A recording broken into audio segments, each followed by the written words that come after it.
युद्ध के मैदान में सबका पसीना छुड़ाने वाला महान योद्धा मेघनाथ लंकापति रावण का सबसे बड़ा पुत्र था और रावण का सबसे प्रिय पुत्र था।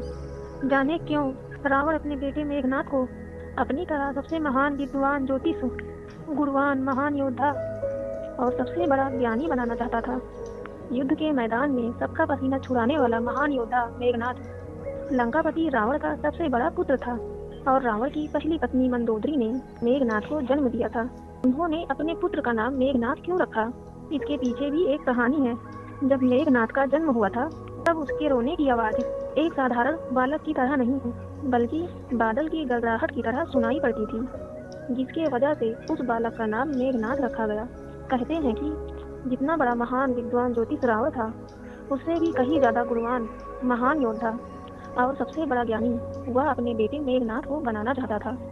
हिंदू धर्म के पौराणिक कथाओं के अनुसार स्वर्ग पर आधिपत्य जमाने के लिए लंकापति रावण ने देवताओं पर आक्रमण कर दिया था। इस युद्ध में मेघनाथ ने भी हिस्सा लिया था। इस दौरान लंकापति पर इंद्र ने हमला करना चाहा तो मेघनाथ पिता को बचाने के लिए आगे आ गया।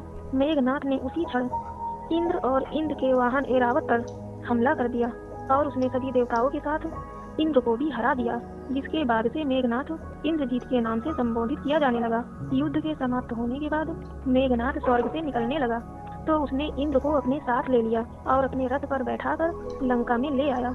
लेकिन जब ब्रह्मा जी ने मेघनाथ से निवेदन किया कि वह इंद्र को मुक्त कर दे, मगर मेघनाथ इस बात को मानने के लिए तैयार नहीं था। इसके बाद ब्रह्मा जी ने इंद्र को छोड़ देने के लिए उसके बदले एक वरदान देने का वचन दिया। मेघनाथ ने इसका फायदा उठाते हुए उनसे अमरता का वरदान देने को कहा।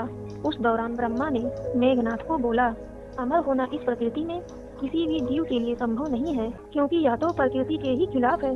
तुम कोई दूसरा वरदान मांग लो। मगर मेघनाथ अपनी बात पर अड़ा रहा।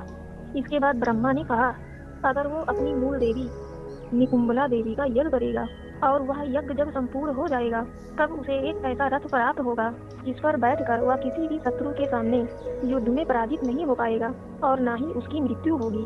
सिर्फ धरती पर एक ऐसा होगा जो मेघनाथ का अंत कर पाएगा, जो 14 सालों से सोया न हो। इस वरदान के चलते लक्ष्मण ही ऐसे व्यक्ति थे जो मेघनाथ को मौत के घाट उतार सकते थे, क्योंकि वो वनवास के दौरान 14 वर्षों तक सोए नहीं थे। गाइस, अगर आपको वीडियो अच्छी लगी तो लाइक, शेयर, सब्सक्राइब कर नोटिफिकेशन बिल को ऑन कर दीजिएगा। Thank you so much for watching this video.